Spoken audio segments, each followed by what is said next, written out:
Hey YouTubers, thanks so much for checking back with me. I am in the Funky Fungi house, as I like to call it now. My brother actually came up with the name for it. And I just wanted to go over kind of the 4 rooms and show you around what I've done over the last few weeks. I'm actually here in my lab, and I've got my office / incubation room, and I've got my current grow chamber, and I'm actually building a second one in another room. So I wanted to let you know what I really liked with how I've done and laid things out, and also some things, actually a lot of things that I probably would have changed.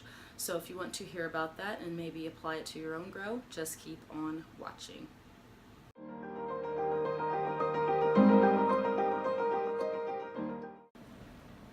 Alright, so I'm going to start here in the room that I was actually just standing in. It's actually kind of a mixing room / storage room, storage of all the substrate. I will use a table. I have a just a folding table, and I put a big, I think it's 50-gallon tub, kind of like a feeding trough for animals. I put that in there, and I basically mix my substrate, which pretty much always consists of at least 1 bag of hardwood fuel pellets, and then either soy, which is in those white bags there, or bran, which I have in the blue 55-gallon drum. Actually, it might be a 50 or 45-gallon drum. But basically, in here, probably wherever you're going to be doing a grow, you're going to want to have as much stuff, especially the bran, you know, probably even the soybean hulls. You know, definitely kind of it is as rodent proof as possible. So over here, you'll see I actually had to separate out some of the soybean hulls because I didn't have them measured properly. So right in here in this container, there's soybean hulls. I wrote a note that there's 25 pounds in there. And then I've just gotten here some like hydrated lime and stuff like that. And these are airtight containers that I actually use a lot for my goats and my chickens. So I know that they work. They definitely keep mice and stuff like that out. One thing, again, I know this is actually about the rooms and the setup of that, but so many things I would change. Those fuel pellets over there, which are usually about half of the mix, they're 40-pound bags, and as you can see, the soybean hull bags on the left are a lot bigger. They're actually filled about 75 pounds. So since I need like half and half for like oyster mushrooms, for example, next time I get them filled, I should have them filled in 40-pound increments. So I don't know what the hell I was thinking there. Biggest thing here, can't believe I forgot. So this is a 55-gallon drum sterilizer, a steam sterilizer from Bubba's Drums, and it's awesome. It was actually Eric's design, and they started making them for him. And I'll probably do another video. I'll definitely do another video in terms of how I use it in the batch and all that. But it's awesome. It's got this nice neoprene sleeve, so it stays like nice and cool, when you're handling it if it's been running. It's got a lot of neat stuff, neat features, and I've got it set up in automatic controls with the PID system. It's hooked up to my water line. Water lines are here, and I knew that I would need the sterilizer close to the water line, obviously, because it needs to get filled with water. But before I did that and realized actually that the lines were there, I'm going to go in the lab here for just a second, but I had the PID controller, which is what controls the timing, the timer and stuff for the drum. I did you have to have a special outlet and all that, again, which I'll go into in another video. I had it done way the hell over here. So it just caused like this big issue of where this drum is going to be when I have to use it, which is basically twice a week. I'm making it work, but it wasn't ideal. Like I should have, had I known, I should have put my designated special outlet here, somewhere near here, so that it would just be convenient. But again, another video. So if I back up, here's the lab. As you can see, it's on the other side. So what I have are some poly curtains there from Home Depot. Another thing I'm going to change, again, so up here, there's like that little kind of clothesline type thing and some clamps that are clamping it up. I wanted clamps because I want to be able to open it, and close it. You could also do it, obviously, where you've got 2, one over here, one over there, and you just kind of like, open it up, just kind of walk through. But I wanted it to be very open if I needed it to be. So anyways, I'm going to take that clothesline situation, and I'm actually going to make it tight up to there at least. So yeah, so it'll just be it. Basically, I want the least amount of air. Like when I have them closed, there's this air pocket like right there. I want it as closed as possible, especially like when I'm mixing substrate. So when I mix substrate, I basically pull up a table right here, just a folding table, and I have a 50-gallon trough for like feeding animals and stuff like that, or water trough, and that's what I mix all my bulk substrate in. So there's a lot of dust kind of flying everywhere, and I don't want to get all that dust up in the lab. So I close the curtains and I mix there, and then I bag there, and then after I'm done bagging, I put a little table right here, and I set all the bags there so that they're ready for going up there.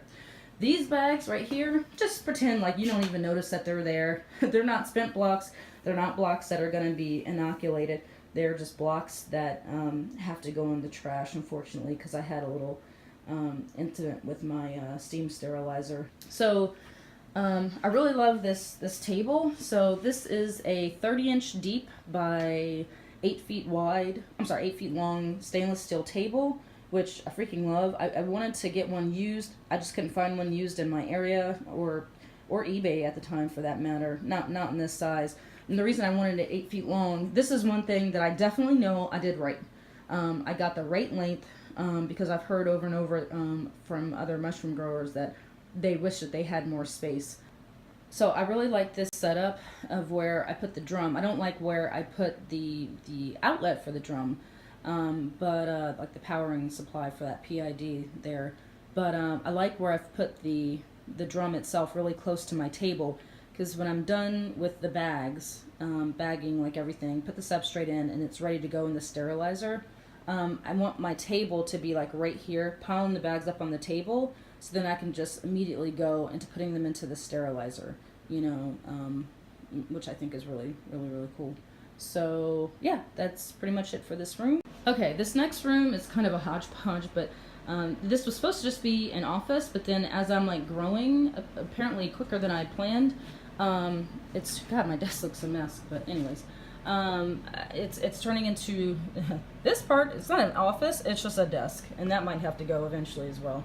But so my desk, and then this is now the kind of incubation room, and then I've just got a little bit more storage with like cleaning supplies, stuff like that, toolbox, whatever. So I've got 3, actually I think I've got 4 of these racks. No, I just got 3 of these. But these racks are where the blocks go after they've been spawned and everything. Now I've actually got, these 2 are empty, obviously. I've got about 150 blocks that are actually going to go in here in the next 3 or 4 days. So I'm glad they're empty because I don't have enough room for all that here. Some are actually going to go onto these trays, and some are just going to go directly into the grow chamber. But yeah, so I like this here. Usually I don't have this light on. So this is the incubation room.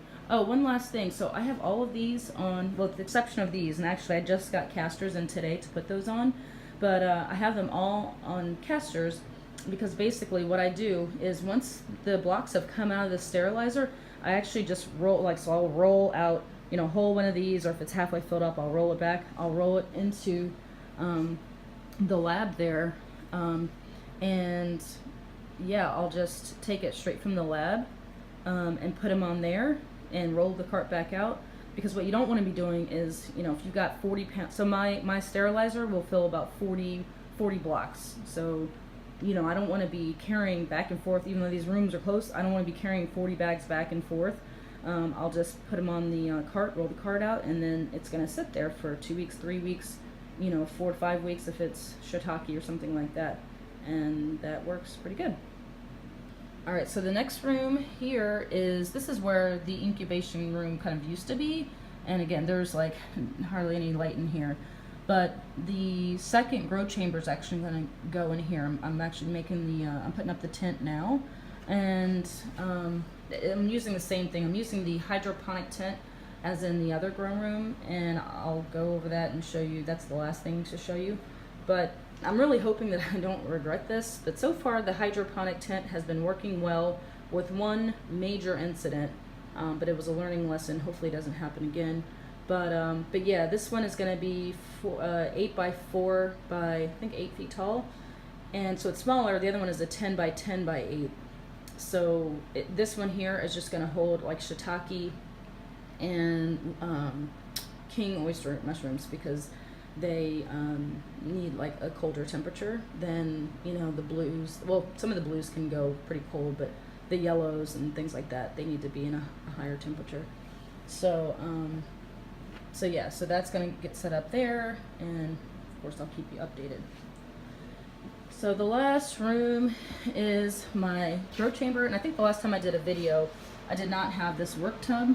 So I had my plumber put in this this work tub here, whatever you want to call it, which is really, really convenient, because I always got a bunch of stuff in here. I just got a new hose for it, and put that together.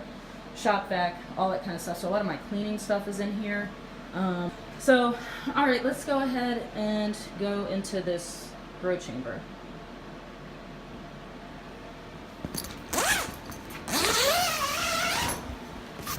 Okay, so I just unzipped this chamber. If you didn't watch a previous video, then you know, that's the one thing. Well, there's a couple things that are kind of cons or negative things with this chamber, is that there are zippers and there's no inner zip. So what I basically have to do is kind of leave it open like this, and yeah, because there's nothing that can inner zip, and eventually, you know, that zipper is gonna probably break or get stuck or whatever, and I'm just not worried about it now, and I'm just trying to be really gentle. So I did a video on this shelving. I was supposed to make a lot more, and I didn't, because I'm not going to. What I'm going to do from here on out, I have 3 more of these or 4 more of these to actually set up. Those shelves are, let's see, 3 feet wide by 2 feet deep by 6 feet tall. Yeah, 6 feet tall. They've got there's 4 shelves on here. So I'll be able to fit a good 50 blocks. Wait, 50? Yeah, I'll be able to fit a good 50 blocks, maybe even a little more, on each of these shelves. And I'm just going to I'm going to put some there, and I'm going to put some like back there. Because what happened after I built this, because right now I only have a couple, I don't know, 7 or so blocks or 8 blocks. I had a little bit more on there, but I threw some out. So what happened is they tumbled over. The whole damn thing tumbled over, and I was cursing like a mofo up in here. So I just, it would work good if it's loaded all the time, and I'd love to have it loaded all the time. Right now I don't, and like I said, I was out of town. I went to Texas to actually go to Myers Mushroom, the workshop that Eric did, which was awesome, by the way. I highly recommend that. But you know, I was out of town, so I didn't get a chance to do any blocks for that. And then prior to that, if you recall, I had a wrist surgery, so I just wasn't able to mix anything. So there's nothing in there now, but like I said, this will be full in the next like week or so. Alright, so that is the end of the tour of the Funky Fungi house. I hope it's been helpful, especially if you're setting up your own mushroom business, mushroom house, grow, whatever. It's been really, really fun, really expensive setting up, and I'll kind of do another video on the expenses and kind of how much I've spent, which, you know, you could spend more, you could spend less, and all that. But anyways, also, if you want to leave a comment and let me know some things that you would change about mine, or feedback or whatever, I'd really love to know. Now, if it's like 2 or 3 or 5 years ago, or years from now, and you're watching this, hopefully I will have figured that shit out. So you might want to check with newer videos if it's a while from now. But yeah, I would really appreciate any feedback, good or bad. Like the video if it's been helpful. Be sure to subscribe to see more videos like this and watch my progress as I do this commercial mushroom business of mine. Take care, and thanks so much.